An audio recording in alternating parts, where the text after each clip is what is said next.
let me say a few things about the constitution of this, and then Professor Jim Miller is going to give an introduction, and Malika Mars and I will be sort of moderating once the Q&A begins, not moderating so much as reading questions.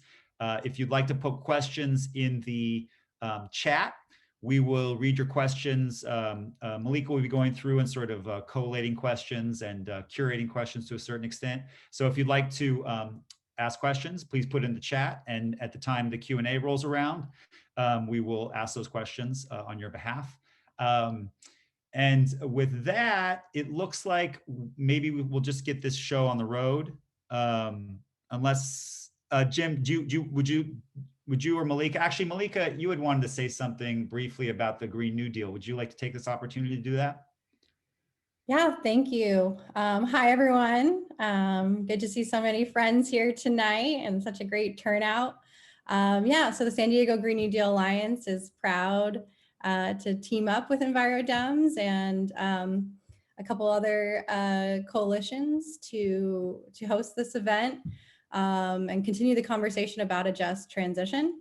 And so just on behalf of the 54 organizations that are part of the San Diego Green New Deal Alliance and the hundreds of community members, we want to invite you to be part of the movement. Many of the organizations and community members are here tonight, but this movement needs everyone. We're fighting for a zero carbon future in a way that creates good union jobs and more just communities, and that's no easy feat. So I will share the info in the chat, but you can sign up on our website, follow us on social media. So yeah, thank you. Thanks, Malika. Is Lucas or another representative from the Progressive Labor Alliance here this evening? If you'd like to raise your hand, I couldn't see Lucas in the chat, but I wanted to give other folks from the PLA an opportunity. Well, one of our other co-hosts is the Progressive Labor Alliance, San Diego Progressive Labor Alliance. We're very happy to have them co-hosting this evening. And the sort of one of our other central participants and a real, just an organization that's really, and an individual who's really playing a keystone role in the, not just the climate movement, and the community movement and the labor movement, just a real keystone individual and organization. I'll now invite Jim Miller to sort of briefly introduce his coalition, our coalition. We're all participants of it, with it. And then also to provide an introduction to our speaker tonight. Jim, if you'd like to unmute yourself and do that, we'd love to see you. Great. Well, thank you very much, Cody. I'm Jim Miller. I'm a vice president of the American Federation of Teachers, Local 1931. I teach at San Diego City College, and I'm also the chair of the Labor, Environmental, and Community Coalition. I'd like to thank Cody and the San Diego County Democrats for Environmental Action, along with other co-hosts, the San Diego Green New Deal Alliance and the Progressive Labor Alliance, for starting this conversation. This is part 2 of our series of community conversations about a just transition and jobs in a green economy. In the wake of the passage of the historic relief package recently, the Biden administration will soon turn its attention to an infrastructure-heavy recovery act with the intention of putting good union jobs and climate action at its heart. This, combined with the stated intentions of local, statewide, and other leaders to act boldly on climate change, makes the possibility of substantial measures dramatically better than they've been in our recent history. As Robert Pollin notes in his most recent book with Noam Chomsky, Climate Crisis and the Global Green New Deal, a critical factor in advancing this movement in the developing countries and elsewhere will be to demonstrate unambiguously how climate stabilization is fully consistent with expanding decent work opportunities, raising mass living standards, and fighting poverty in all regions of the world. This needs to be recognized as the core proposition undergirding a global Green New Deal. And that, I would argue, in the big picture, is the work we're all invested in doing. So with that brief introduction, I'd like to just say a couple words about who Robert Pollin is and then give him the floor. Robert Pollin is a distinguished university professor of economics and co-director of the Political Economy Research Institute at the University of Massachusetts Amherst. He's worked as a consultant for the U.S. Department of Energy, the International Labor Organization, and the United Nations Industrial Development Organization, and numerous NGOs around the world. Foreign Policy magazine selected him as one of the 100 leading global thinkers in 2013. Pollin has authored many books, including Contours of Dissent, Greening the Global Economy, and most recently, he co-authored The Climate Crisis and the Global Green New Deal, The Political Economy of Saving the Planet, with Noam Chomsky, Institute Professor and Professor of Linguistics Emeritus at MIT, and one of the world's leading public intellectuals. Pollin's latest report, A Fair and Sustainable Economic Recovery for California, will be coming out soon. So with that introduction, I'd like to, give the floor to and welcome Robert Pollin. Thank you very much, Jim. Thank you for inviting me. Thank you all for coming. I'm hearing about your work. It's very exciting to hear what you all are doing. It's inspiring, and you all are really the ones that are going to have to bring this home. This is a massive project, and it really takes massive efforts, community efforts, and it's really great to see you all and hear what you all are doing. So what I'm going to do this evening is, it got revised a little bit in the last 24 hours because this study that Jim was nice enough to mention just now that we're completing for California, the groups that asked me to write it did also ask that I not present any of it tonight because it hasn't been released. And so in lieu of that, and consulting with Jim and Malika, I'm going to give a little bit of the global background, some of the ideas that come out of that book that just came out last September. And then I thought, since I can't really dive into the study on California, I'd give you some results on a study I did 2 years ago for Colorado. And it's basically the same framework and the same kind of findings. You'll get a sense of what we're doing, how we do it, and as a kind of preview to what we'll be releasing, hopefully in 2 or 3 weeks for California. So with that, I am going to use my PowerPoint, and let me, okay, so the idea is I'll go for about 30 minutes and then we'll have plenty of time for discussion. If I go longer than 30 minutes, I hope many of you will be forceful enough and tell me to just shut up and let other people have a chance. So let's just start here. I'm going to just review some really basic stuff that I'm sure all know, but nevertheless, I think is worth mentioning by way of motivation. So I want to start with the report that the Intergovernmental Panel on Climate Change put out in October 2018, the IPCC. The IPCC is basically a clearinghouse organization for climate change research. They don't conduct research per se themselves. They bring it together and synthesize it. And they're really the most authoritative organization in the world doing this work. So they put out a report in October 2018, which was really alarming in the sense that they made it clear that they now believe that we need to stabilize the global mean temperature at 1.5 degrees Celsius above pre-industrial levels by, let's say the average of around 1800. We need to stabilize it at 1.5 degrees Celsius by 2100. The previous target had been 2 degrees Celsius.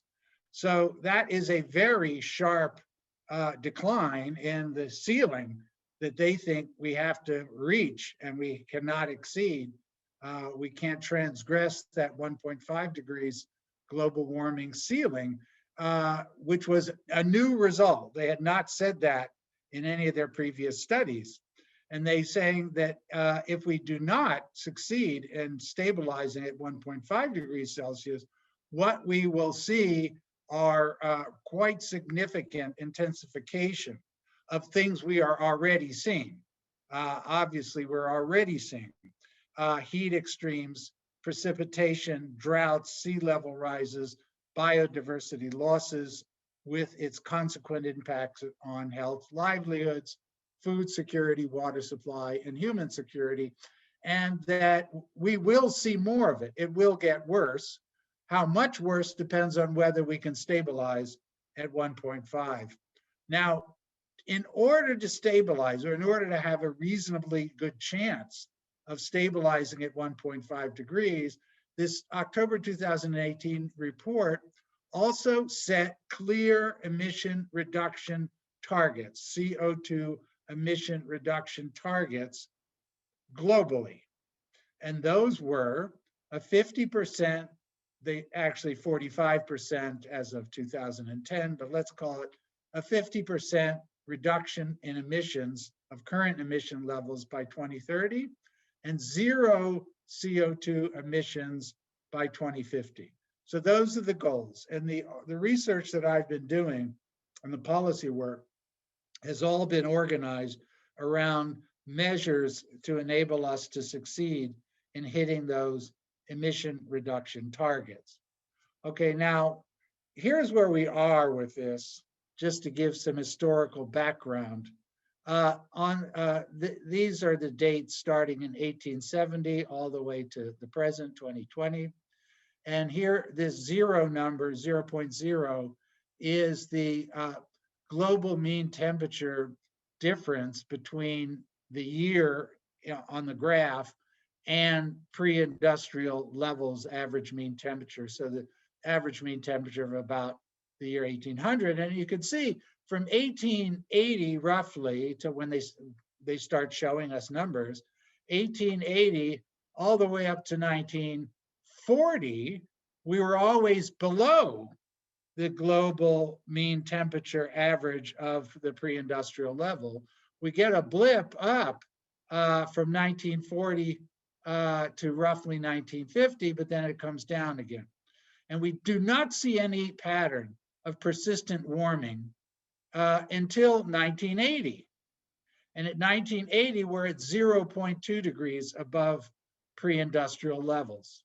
And what we see from 1980 on, and this is the ecological disaster that we are courting, we go from 0.2 up to 1.0, 1.0 degrees above pre-industrial levels.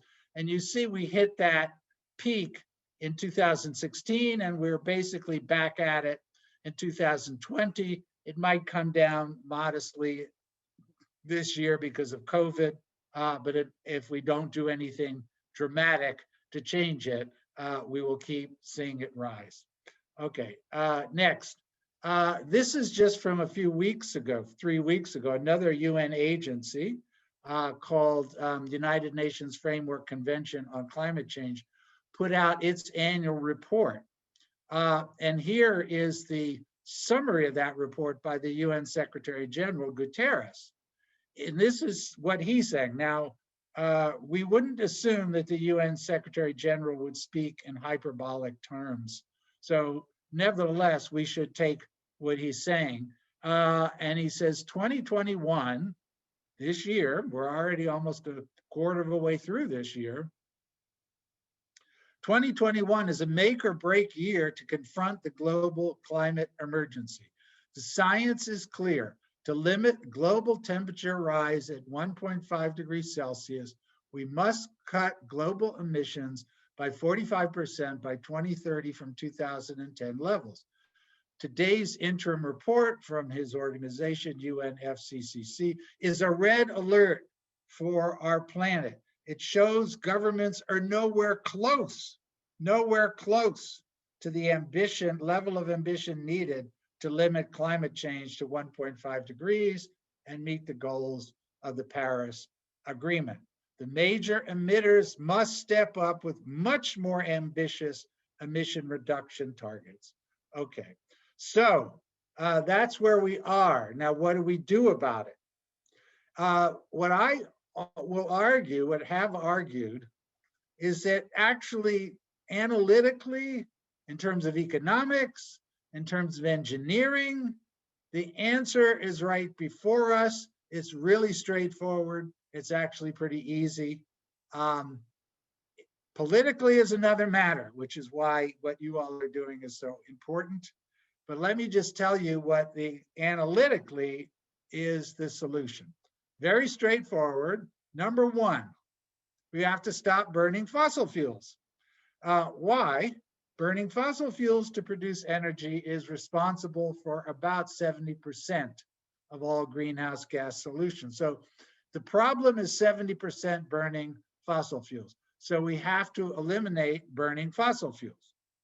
If we do that between now and 2030, we're at a point still at which the average reduction in fossil fuel consumption per year is not all that disruptive. Next year, it would only entail about a 3% cut relative to the previous year's level. And of course, that 3% cut would get bigger every year, but in absolute terms, the cut would be about 3% relative to where we are now. Now, of course, we still need to run our economies, and we need to live our lives, and we need energy in order to accomplish those things. So we don't just stop burning fossil fuels, we have to build a new energy system. And the new energy system will need to have a foundation in raising energy efficiency standards quite dramatically in all phases, in buildings, in transportation, and industrial production. We also need to then, we can't just raise efficiency standards, we need to have new energy sources. And again, that's straightforward. We're talking about renewable energy, clean renewable energy, solar, wind, mainly solar and wind, also geothermal, some small scale hydro, and some low emissions bioenergy. Now, the calculations that I've done, that I've modeled, my conclusion is if we do this, invest about 2.5% of global GDP per year in energy efficiency and renewable energy, we can be at zero emissions by 2050. And actually, there was a new report that came out just yesterday from another UN agency called the International Renewable Energy Agency, IRENA. They actually reached almost exactly identically the same result that I did. So I think my results are pretty robust. Now, right now, we're spending about 0.5% of global GDP on energy efficiency and renewables. So we need to ramp it up by 2 percentage points. And that's a lot. So that's, that's going to be over time, over the 30-year period, about $4.5 trillion per year. It's a massive number, but it's still only 2.5% of GDP, which means 97.5% of GDP can be on other things. And maybe I'm using too technical terms. GDP, gross domestic product, is the aggregate measure of economic activity in the US or California or in the globe. It's supposed to be an indicator of all the things that money is being spent on. If we want to get into it in the discussion, there's a lot of things wrong with measuring things via GDP, but for now, it's a useful indicator for this purpose. Okay, so the second thing we need to do is transform the global agricultural system, which is responsible basically for the other 30% of greenhouse gases. And that results through deforestation and through industrial agriculture that relies on nitrogen fertilizer, which releases carbon dioxide. So we need to move from our present mode of deforestation to reforestation, to stop chopping down the Amazon rainforest in particular. We need to move away from cattle farming, which requires huge amounts of land and therefore deforestation. We need to move towards organic farming, which does not rely on pesticides and nitrogen fertilizer intensively and heavy water intensive activity. And we need to stop wasting food and land. So those are the two big projects. Analytically, they're not hard to do. The economics, okay, we're talking about 2-3% of global GDP, not hard to do. The technologies exist. We can improve them, but they're there. So it's a question of how we go about implementing them is really the challenge. Okay, what's the Global Green New Deal? So the Global Green New Deal, as I define it, and of course anyone can have their own definition, the Global Green New Deal, as I define it, is that we undertake those two investment projects to transform the energy system and the agricultural system, and we do it in a way that is fully compatible with expanding job opportunities, overcoming neoliberalism and the extreme inequalities that have emerged under neoliberalism, and fighting poverty. And it's a perfect fit, that things work together. Why? Well, the first reason why is that these investment projects in transforming energy, in particular, first, and agriculture, will expand job opportunities. They will be a huge source of expanding job opportunities globally. I'll get into that more in a minute. It will improve public health dramatically by reducing pollution. If you think about the global problem of emissions, you know, it's in particular in the global south, most of the big cities in the global south are almost unlivable now due to emissions coming from burning fossil fuels and other sources. The Green New Deal encompasses the idea of new investments that can be small-scale investments and create opportunities for alternative ownership forms. And we're seeing some of that now. And actually, your meeting next week, which would transition San Diego to public utility ownership, is exactly the kind of thing I have in mind here, is creating the opportunities for new ownership forms that would promote green energy. And the Global Green New Deal actually delivers lower energy costs, not higher energy costs. When we transition out of fossil fuels, number one, by investing in energy efficiency, we save money by definition. When you have much more efficient heating and cooling systems in buildings, for example, when you have electric heat pumps instead of old boiler systems, there's much more efficient systems. When you drive electric vehicles or build out public transportation systems, much more efficient. And on top of that, solar power, wind power, geothermal power are cheaper now than coal and natural gas as a source of electricity and other energy. This was confirmed only a few weeks ago by a study put out by the US Department of Energy itself. I can go through details on that later if you want. Okay, another critical, central cornerstone of the Green New Deal globally and in the US and in California is just transition, as Jim Miller referred to. That means we have to focus on the impact. We are going to wind down fossil fuels. And there are people working in the fossil fuel sector, as I'll get into more in a bit. We all know that.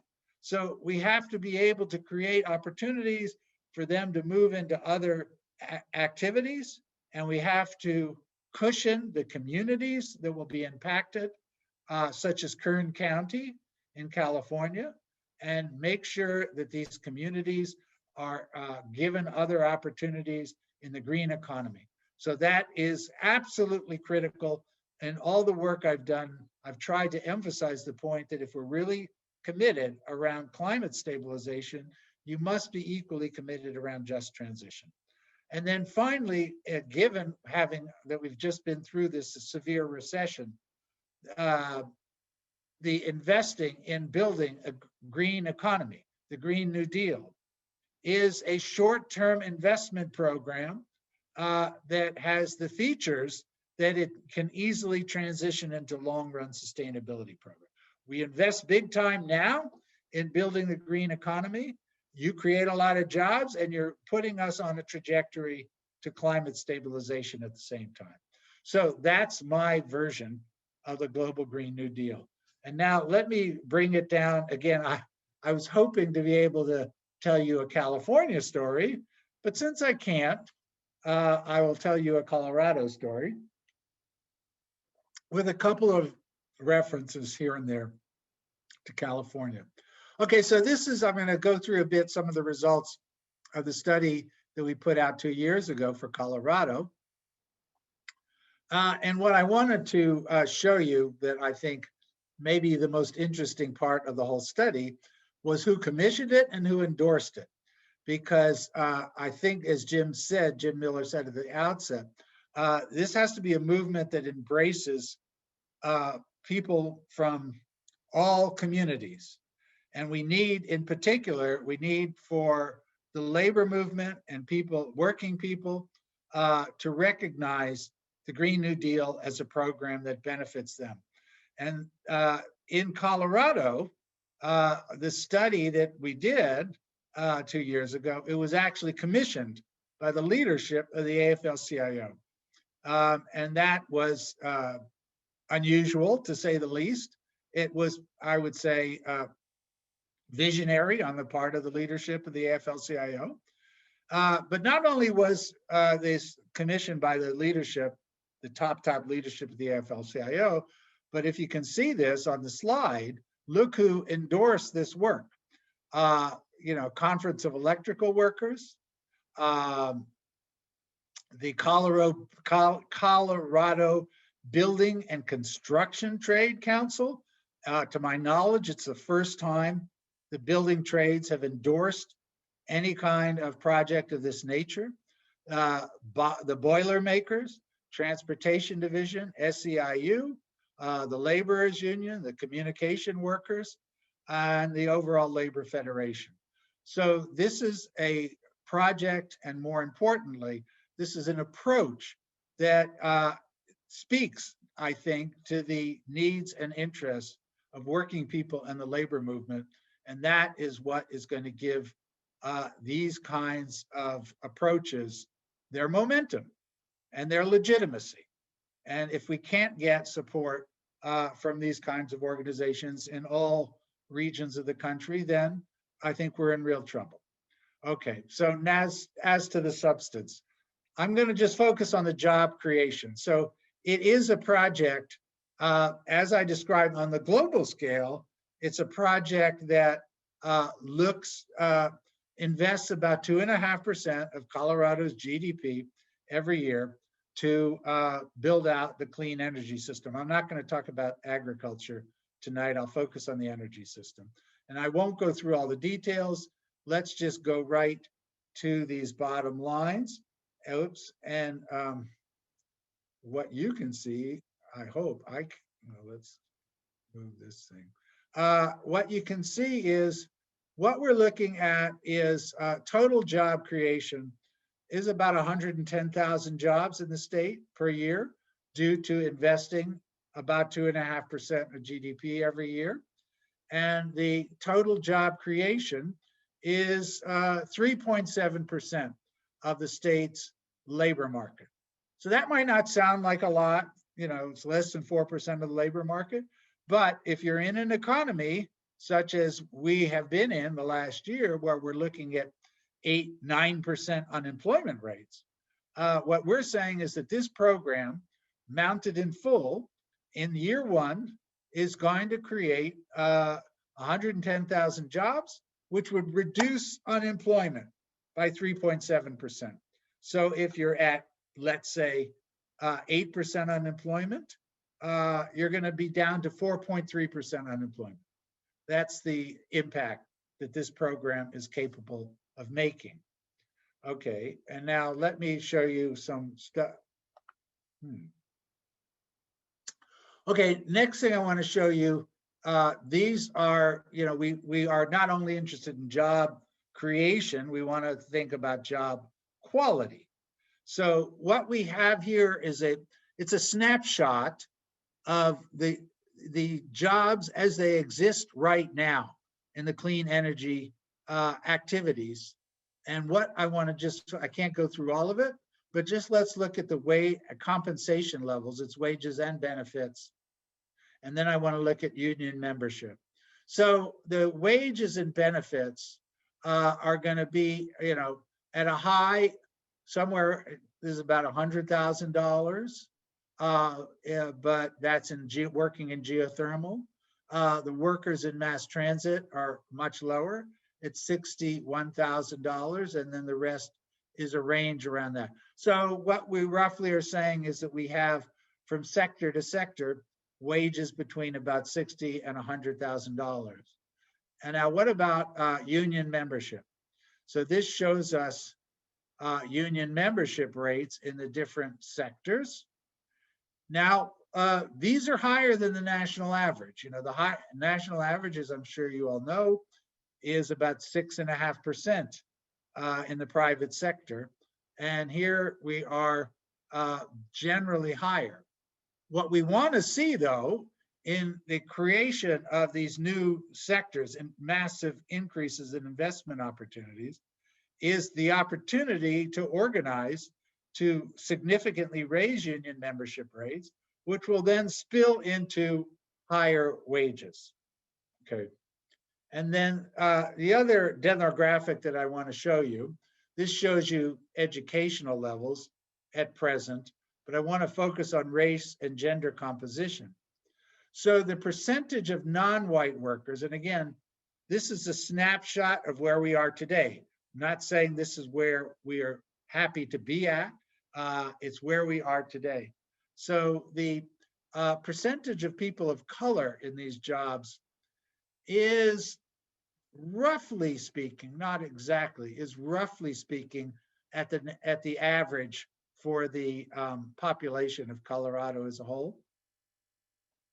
So of course we want to see improvements and we want to see opportunities for people of color, but it's not disastrously low in terms of non-white or people of color participating in these employment activities now.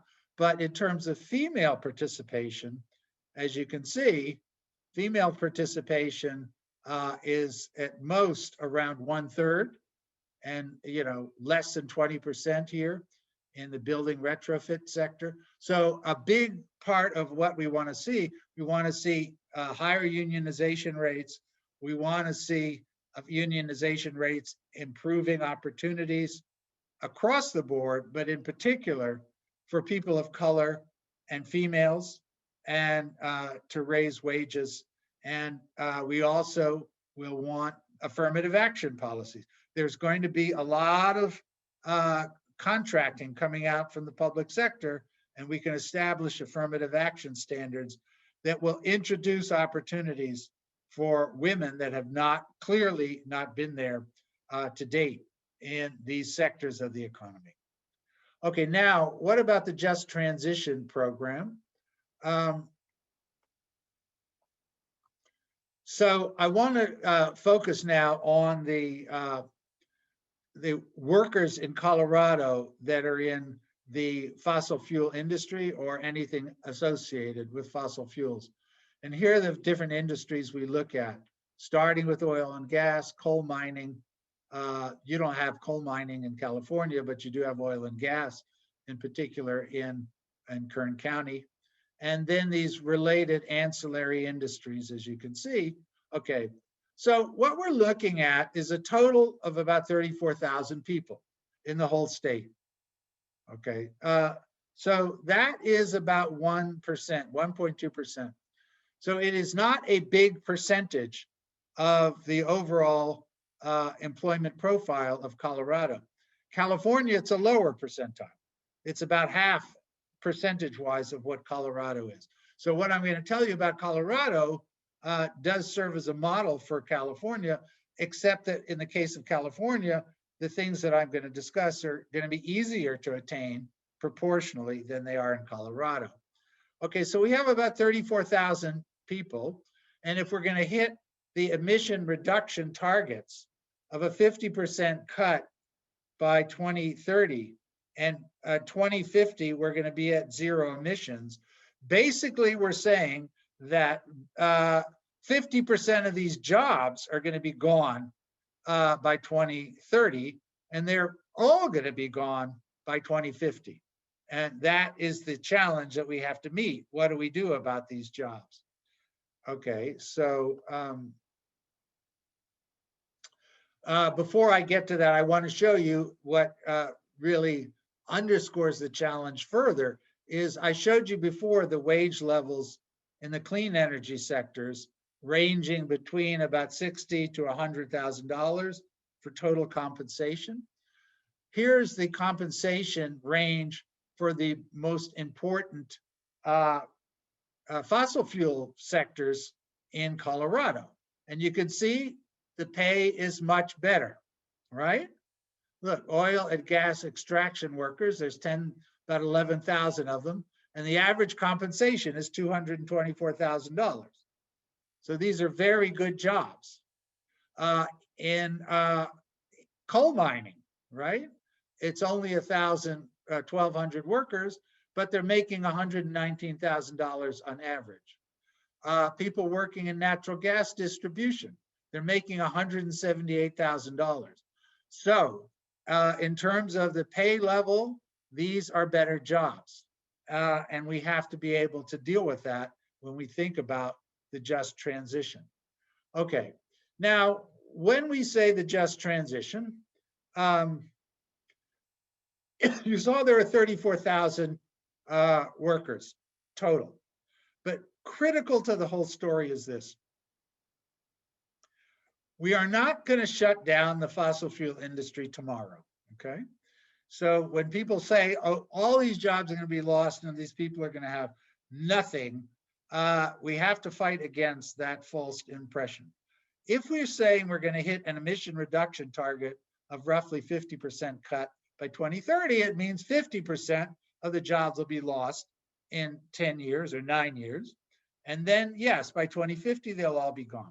Focusing on the 21 to 2030 years, we're basically, it's 34,000, but only half of those jobs are going to be winding down. So now we're down to about 17,000 jobs, right? 34,000 divided by 2, 17,000. Now, the next thing we do is we look at the demographics of the people that now hold these jobs. And what we find in Colorado, roughly the same in California, though I can't go through the exact results, but we do the same exercise. What we find is that the labor force between 2021 and the present, more than half of the workers are 55. And maybe they aren't going to all retire at 65, but if we look at past patterns, about 80% of them will retire voluntarily by 2030. So that we will see a contraction of overall job losses per year, every year, of about 1,400 jobs.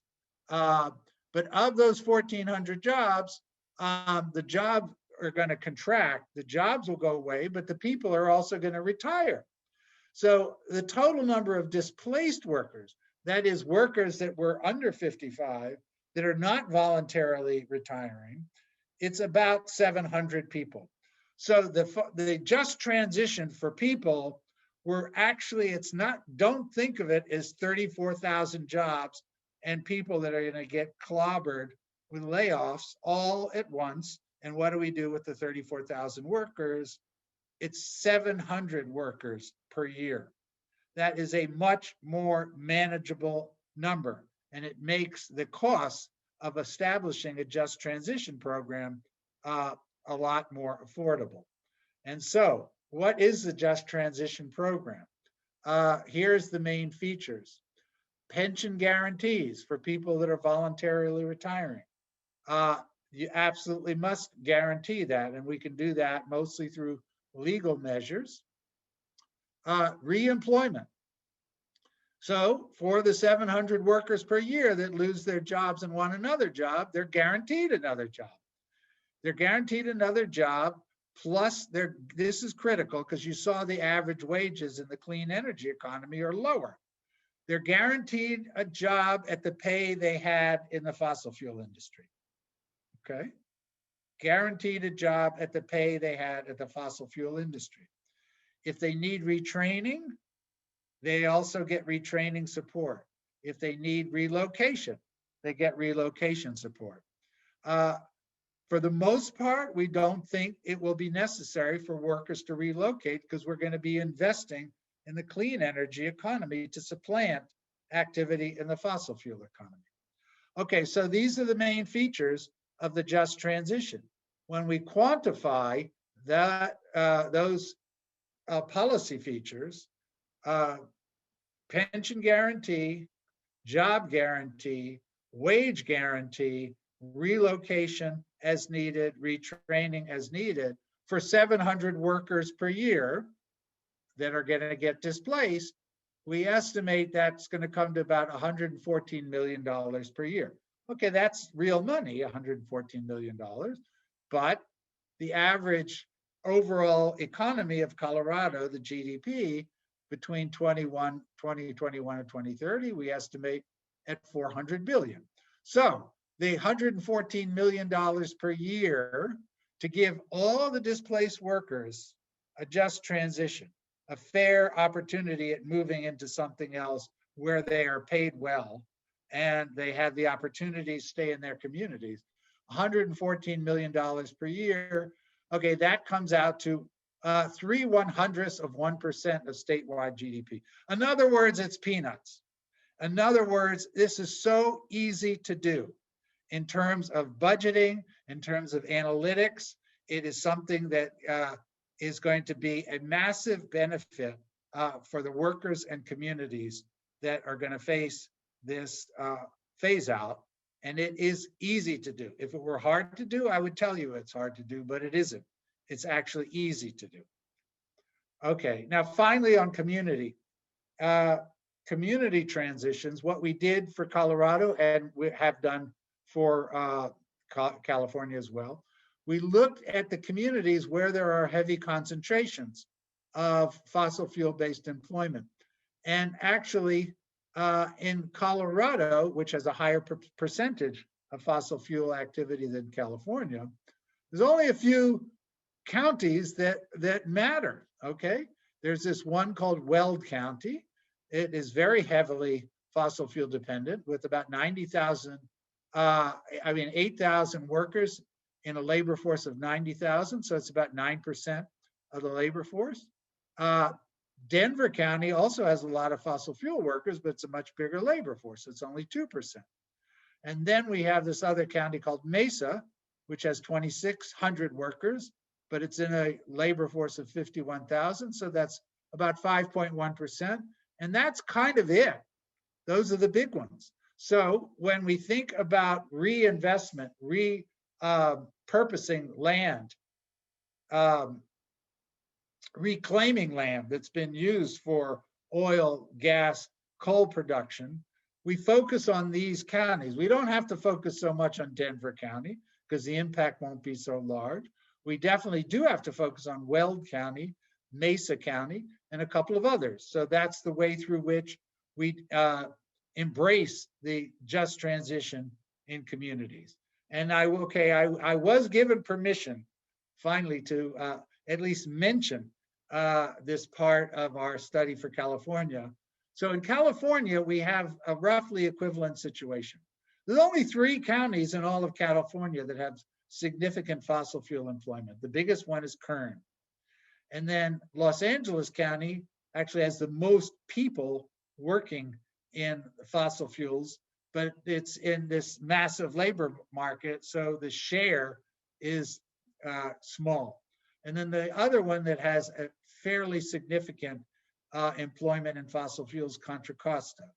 The biggest is Kern. So that in our study for California, we focus on community transition in Kern. And in fact, actually in Kern, there is some interesting activity already going on in building out renewable energy activity investments.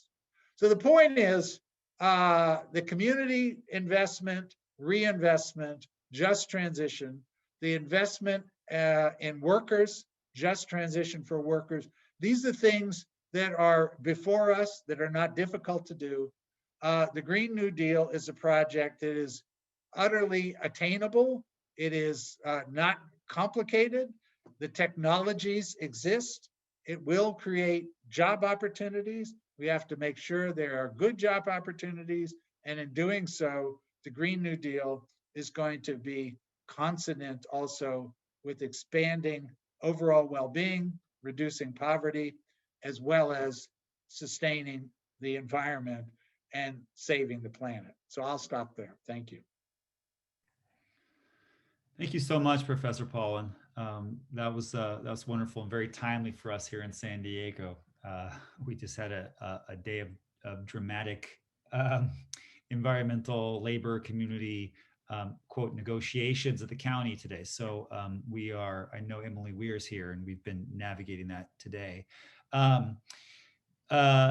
So we've got a number of questions that are coming in. If folks want to start putting additional questions in the chat, Malika Marsden is sort of curating that process. It looks like Robert has taken down the PowerPoint. So a couple of questions are coming in. If I could just ask a question, which I think for a lot of us has been is really a central issue to us, which is a lot of I teach a class at UCSD on the politics for environmental change, and the students really don't. The question they often ask is, why are these, for instance, why are these building trades or labor unions in opposition to this? And there's some blame for sort of, they have a sense of like blame on the resistance here. But one of the things we point out is Americans have not really had a great record of making workers that are impacted by change broadly, not just this change, but historically by change. We haven't had a real good record of making them whole.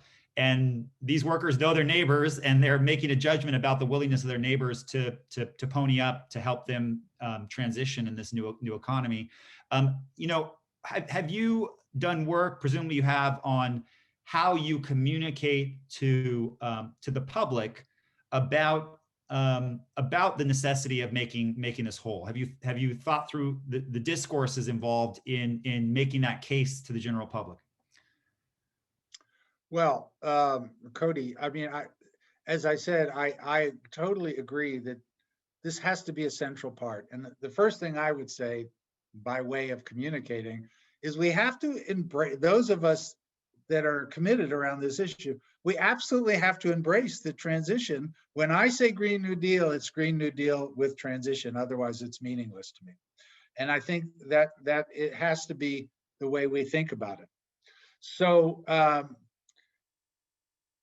the research project and the findings that I showed you for Colorado, and will be able to show you for California in a couple of weeks, demonstrates, and it's demonstrated over and over again. This is straightforward. It is not expensive.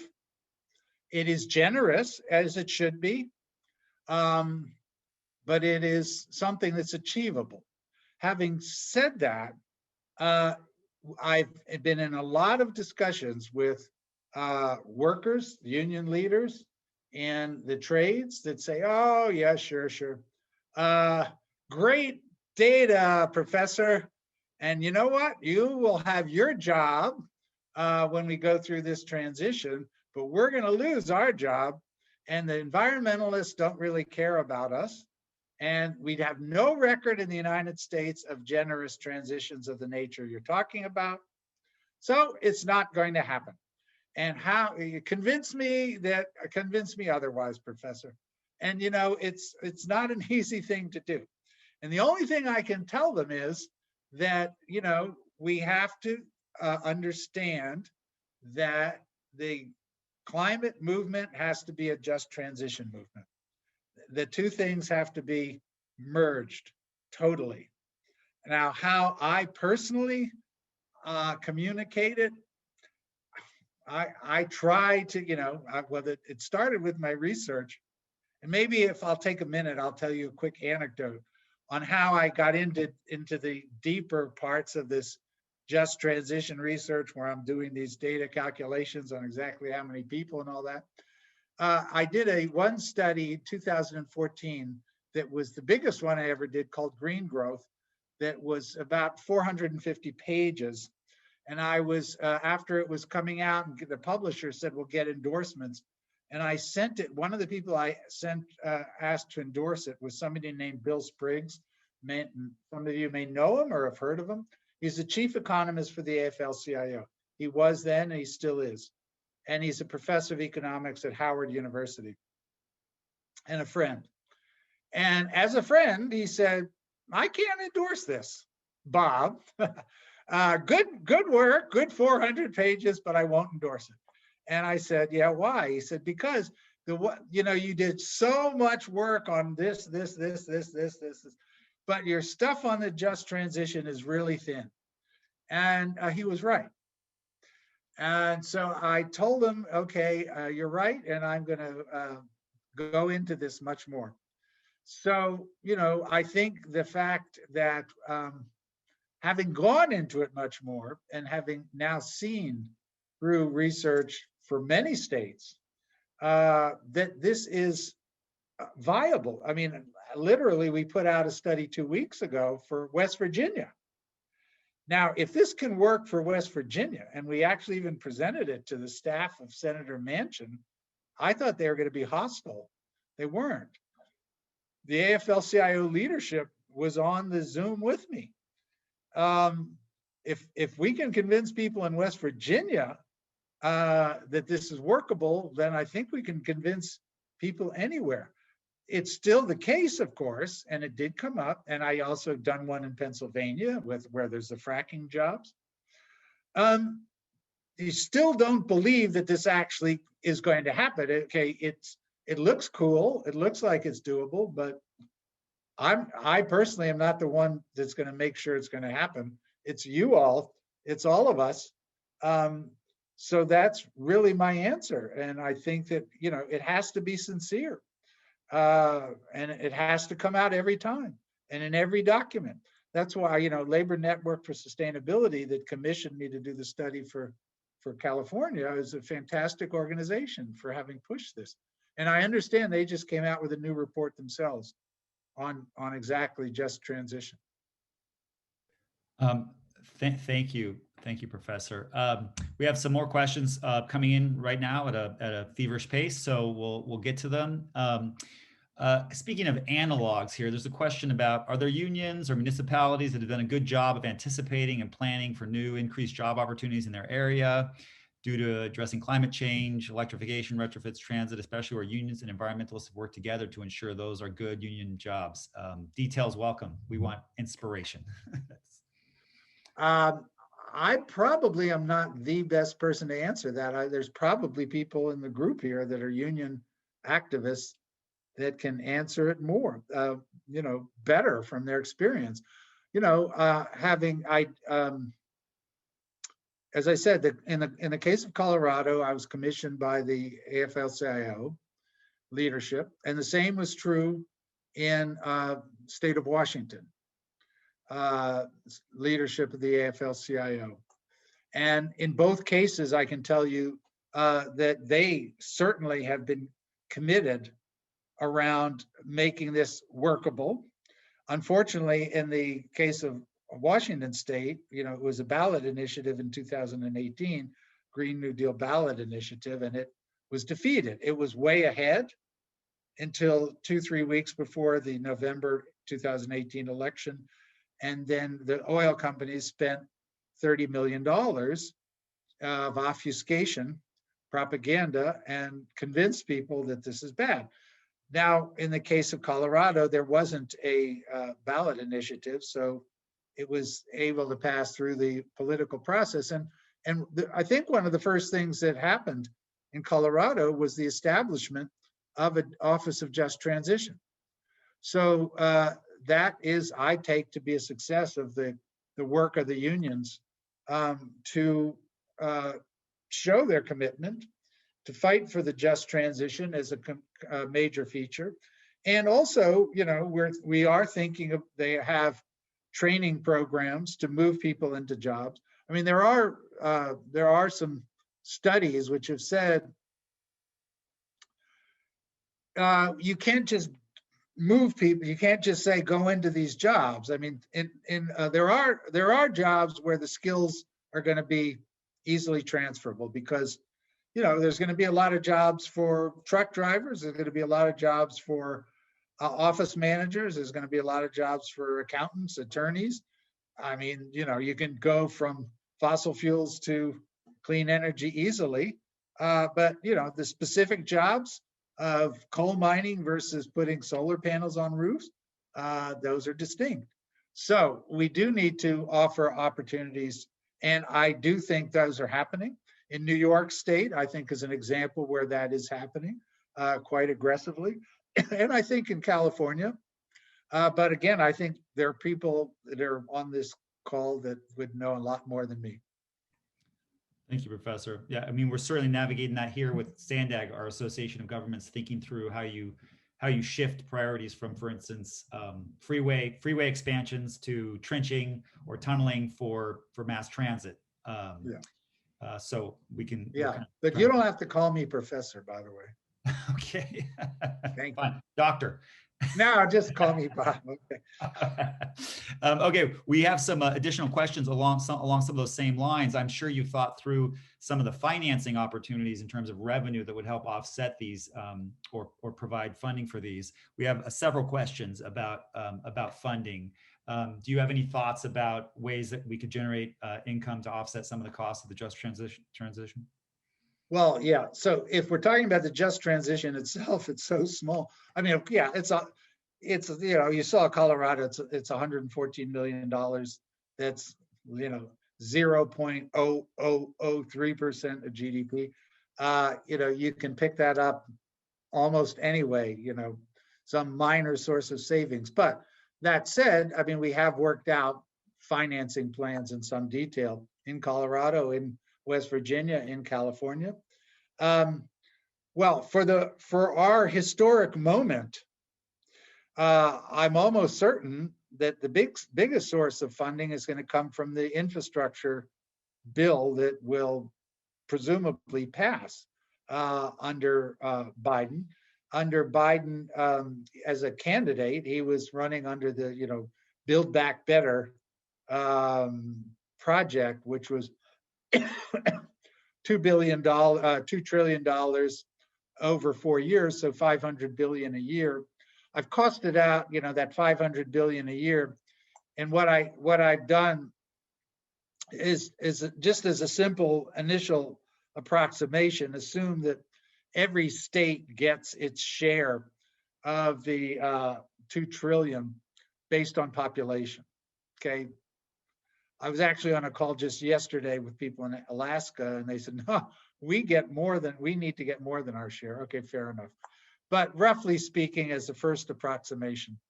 So if you did that in California, or let's not call it California, if we do that in Colorado, you're going to cover about 60–70% of all the costs of this project. Now, where do we get the other 30%? The other should come from the private sector. In fact, I would argue that depending on the state, more than half of the overall funding for clean energy investment should come from the private sector. A lot of it induced by policy that will create incentives for private sector clean energy investments and disincentives for fossil fuel investments. I mean, one obvious example is the renewable portfolio standards, which you have in California, which says, the utilities have to cut their fossil fuel consumption and start buying renewable energy by X amount every year. We just have to enforce those, and we have to have big penalties if you don't hit those standards. So by establishing and enforcing those standards, obviously you're disincentivizing the utilities from buying fossil fuel energy and incentivizing people to invest in clean energy. So that's a big part of it. Carbon tax. I support carbon taxes. I don't think that they're the be all end all, as some people do. Part of the reason I'm in favor of a carbon tax is I think that it will disincentivize fossil fuels, but it will also generate revenue. Now, the problem with the revenue generation is that a lot of the money, the burden of the tax falls disproportionately on lower income people. And so that if you're going to do a carbon tax, you must rebate most of the revenue to low and middle income households. But even if you do that, you will still have a good chunk left over to finance the Green New Deal. A third source of revenue for the United States certainly is cutting the military budget and transferring funding into green energy. So, I mean, those are three possibilities. There's others. I could go through others, but in California can issue bonds, green bonds, and the Federal Reserve can buy the green bonds. The Federal Reserve in the last year has bought about $3 trillion in bonds to bail out Wall Street. So if we're talking about $20 billion for California, again, relatively peanuts. So I don't see the financing problem. Yes, the analytics and getting the organizational structures set up is a challenge, but finding the money should not be a problem. That's great. I have a lot of questions now, so we'll keep diving through. I'm going to ask a question about agriculture that's been asked, and then I'll call on Michelle Krug to ask her question. So first, a question about agriculture. You mentioned the importance of an agricultural system transformation and reducing emissions. Agriculture is highly important to California's economy. To what extent will a just transition in the agricultural sector be comparable to the just transition in the energy sector? Well, we're not talking about contracting agriculture at all. In fact, if you move from industrial based agriculture to organic based infrastructure, it's more labor intensive. That's one of the features of it. I mean, you still will, of course, have some fertilizer, you will still have some equipment, but it will entail more labor activity, and there will be, therefore, more employment in agriculture. Moreover, well, as you will see when the California study comes out, we do have, investment areas targeted specifically. I can talk about this because it's part of the national so-called Thrive program. Maybe you've all heard about this. So the National Thrive program has a big chunk of it, resources to support so-called marginalized farmers. And that means specifically young people and people of color that haven't had the opportunity to move into agriculture. So if you transitioning more to organic and you have incentives and supports for so-called marginalized communities moving into farming, you will have a lot more jobs in farming than you have now. So that I see that as a major opportunity in agriculture, including California agriculture. Thank you, Michelle. I'm going to ask you to unmute now to ask your question. Michelle does not have access to the chat function. Thank you, Cody. I appreciated your presentation. I'm wondering about the just transition, when it's relating, you focused on Kern and Los Angeles and Contra Costa, but literally every single county has workers working in fossil fuels like San Diego Gas and Electric, and all of them. And so I'm just wondering how you envision this being able to be done, I mean, throughout California, because again, it's not the government that's going to control it. And how is that going? Do you have any thoughts about how that would actually work in all 58 counties to be able to deal with trends? Yeah.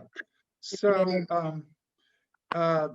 similar to Colorado, in Colorado, as you saw, we had basically 3 counties with very heavy concentrations of fossil fuel workers. Same is true in California, but you're right. There are jobs throughout the entire state, and we've looked at the data on that. Those jobs, all of those people will be entitled to the same just transition policies that I described, that in terms of pension guarantees, job guarantees, wage guarantees. So in terms of the people that are more spread out, those jobs, they should be able to move fairly readily into other jobs, and their communities should not see any significant contraction in economic activity, because number one, the number of people is relatively small that will be displaced, and that they will nevertheless be finding other jobs. And secondly, the overall economy, it's not like you're going to get a massive contraction in your tax base. The public school system is not going to go broke when 50 people lose their jobs in a county of 17,000 people. So we don't have those really big hits. Like, yes, definitely in Kern, you're going to have a big hit. And so we need to focus on that. But the other counties, I think, as long as the individuals themselves are getting recipients of the just transition support, that should be, I think, sufficient to handle those other counties where the concentration of workers is relatively low. Thank you, Bob. Somebody asked whether you think, this is sort of not so much a just transition question, just a basic scientific question, but they ask, in the calculations you use, does global dimming play any role in those calculations? Do you think that's a significant factor? No. No, the technologies that I'm focused on are just what I showed you. Clean renewables. And by the way, when I say clean renewables, I'm excluding most bioenergy now, which is not clean, which when you burn corn ethanol, overall, the emissions are greater than or at least equal to that of coal. So that's dirty bioenergy. So it has to be the bioenergy through other technologies that are also not difficult. They're straightforward technologies, but primarily solar, wind, geothermal, and then high efficiency.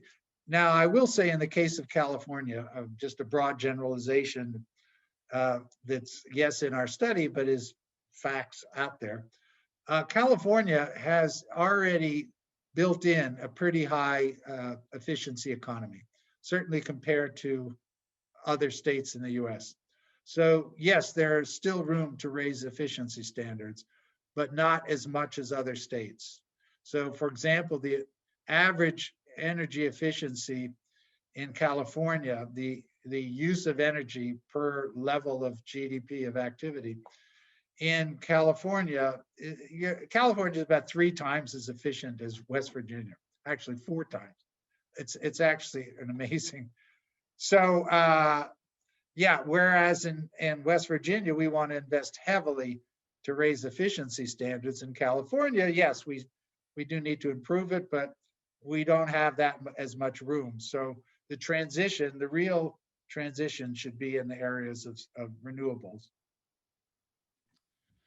Somebody asked, Greg Robinson just asked, you mentioned the role of fossil fuel industry in opposing the proposition in Washington State. What was the role of organized labor?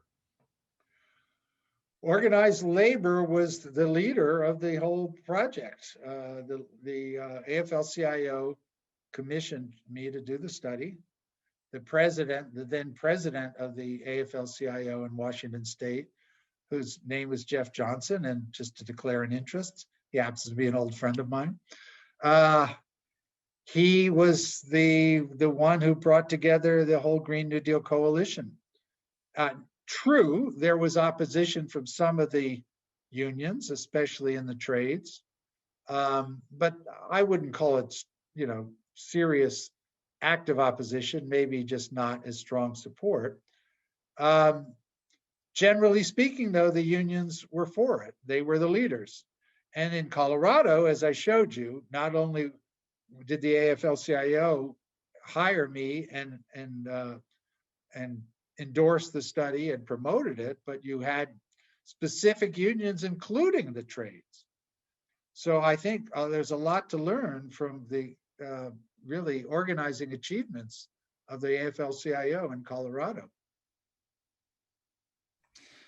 Yeah, another person asked about the impacts of our transition to renewables being intensive of resources that are mined elsewhere.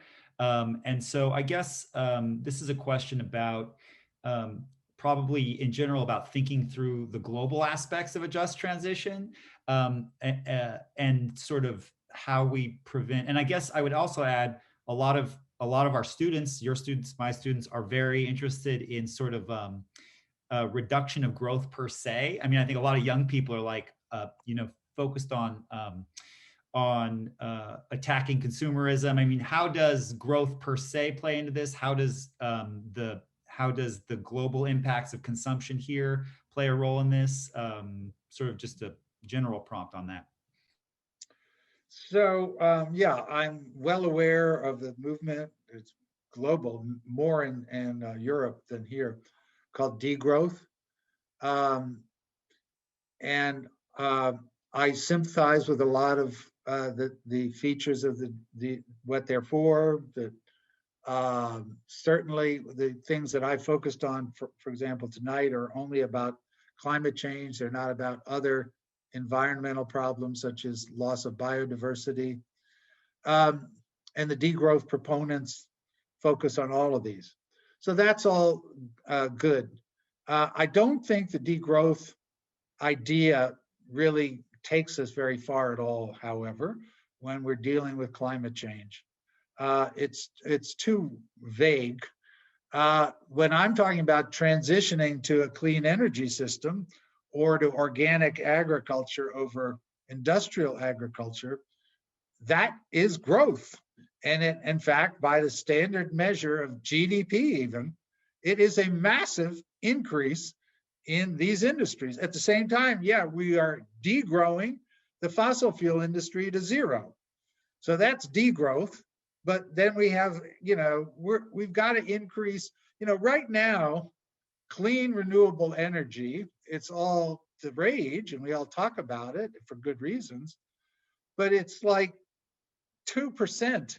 I mean, solar wind is 2% of global energy. Same thing in California. Okay, it's a little better. I think solar's 3, but that's nothing to really shout about. 3%, we've got to get it to 100%. So that is growth. That is big time growth. And all the things that are involved with growth. You need money, you need workers, you need to get new projects going, and that's growth. So I don't think degrowth captures the nature of the project. And in terms of the idea of overconsumption, I think there is certainly is overconsumption by high income people, especially high income people in high income countries. But I don't have the exact number. I would say 95% of the world's population, I would like to see greater consumption, not reduced consumption. I think the clean energy transition creates an opportunity, critical opportunity, to deliver energy, to deliver electricity in rural areas, for example, in sub-Saharan Africa that have zero electricity, and that's going to increase their consumption. So that's what I think, we need to be more specific. Yeah, and I wanted to give you an opportunity to sort of clarify. There were some questions early on about the framing of just transition in terms of sort of broader understandings of employment and equitability in climate investments. And so I kind of wanted to give you an opportunity to talk about why you're focused specifically on the fossil fuel industry. As opposed to sort of more broadly, I know you are in this talk, you're focused on the fossil fuel industry, but I know that you're more broadly interested in the equity component of investments overall. Do you want to talk a little bit more about your sort of broader concerns about equitability and about a just economy beyond just the just transition for fossil fuel? Oh, yeah, sure. Well, I think certainly all of you are well aware that we've experienced in the US and globally for 40 years, massive increases in inequality. We've had 40 years of the average wages of US workers have stagnated. In fact, depending on how you control for inflation over the 40-year period, the average wage of a non-supervisory worker today is below what it was in 1973 in purchasing power, in amount of money you have to buy things, while the GDP has increased 2.5 times. So if the average worker is flat, but GDP, if the pie has grown 2.5 times, somebody is getting that extra income, and it is not the average worker. So so we have, just to cite a couple other figures, the average CEO in like 1970 was making, in today's dollars, 1.3 million, and the average worker was getting what they're getting now, $50,000. The average worker today is still getting about $50,000. The average CEO is getting 13 million. So the average CEO's income has increased tenfold from 1.3 to 13 million, and the average worker has stayed the same. So that gives you some sense, just in the United States, of the unbelievable transition under a neoliberal economy to serving the interests of the rich, serving the interests of Wall Street, and opposing those of working people and the poor. So the Green New Deal, as I see it, is a way through which we can address inequality and the climate crisis at the same time by expanding job opportunities and making sure that when the job opportunities expand, making sure that we also are creating good jobs through unionization and through the regulations around the public investments, which will require increase in labor standards. There's obviously other ways that we need to fight for rising average living standards, better well-being for workers. I mean, the one obvious one is the minimum wage. Another obvious one is Medicare for all. And I've actually worked on both issues in California and other places. I did a study on, the Healthy California Medicare for All proposal for California, 2017, with the Nurses Union, California Nurses Association. So these, the fact that I didn't talk about them tonight doesn't mean I don't think that they're actually equally important. Of course they are. Thank you, Bob. I'm going to ask one question, and then I'll let Malika ask a closing question here. I just wanted to note that Bob is participating in the regional sustainability plan that is being developed between UCSD School of Global Policy and Strategy and EPIC at USD. Could you talk a little bit briefly about what you're working on the regional sustainability plan?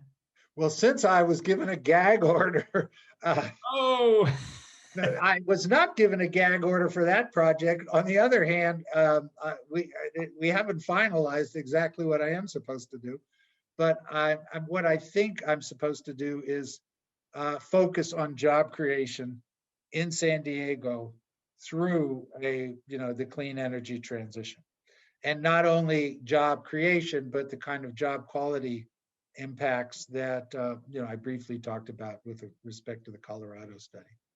good. That's great. We're really excited about that. Malika or Jim, would you like to ask a closing question? I don't need to. Jim, do you have anything? I think I'm good. I think I'm good. I just want to thank Bob so much. Everybody realizes he's coming, to us from the East Coast, so it's late there, and as somebody who's brought a lot of speakers places and knows sometimes people ask for a lot of money and have a lot of different things that they need, I just want to let everybody know how generous he was to come here for nothing. He agreed, immediately to do it because he cares about the work that we're all doing. So I just wanted to, give Bob a shout out for his incredible generosity of his time and his knowledge, and, thank him for the good work that he's doing to, give us research that kind of can help try to make some of the things we want to do real. Thank you very much. It's been great. I really appreciate it. Bob, do you want to say some closing remarks? Well, I'll make one personal note. I don't know if she's still on, but a very, very, very old friend named Wendy Galanter told me that she was going to be listening in. So hello, Wendy. And great to connect with you after 37 years. I did actually I lived in Riverside for 16 years. I taught at UCR. So we have a lot of friends in the region, including Wendy. And the only other thing I would say, look, what the amount of money that you might have given me that I asked you to give back, it was, I'm sure, going to be small, but I hope that it is a reflection of how much I respect the organizing work that you all do. It's actually, I see it as being much harder than the kind of work that I'm doing by presenting the research. I think what I'm doing is important, but I think what you're doing is way more important. And so, get the story out there, do the organizing, and make sure that the just transition is integrated fully into the project. Thank you so much, Bob. I'm going to unmute all here and let them all express their thanks for you. We look forward to hosting you here in San Diego someday in person when this. Okay. Thank you. Thank you. Thank you so much. Thank you so much. Hey Bob, say something nice about public banks. Hey Bob, Public banks. Yes. say something nice about public banks. We know you're a big supporter. I'm a big supporter. Thank you. Bye. Bye-bye. Bye-bye. Bye-bye. Thank you, Cody. Thank you, good team.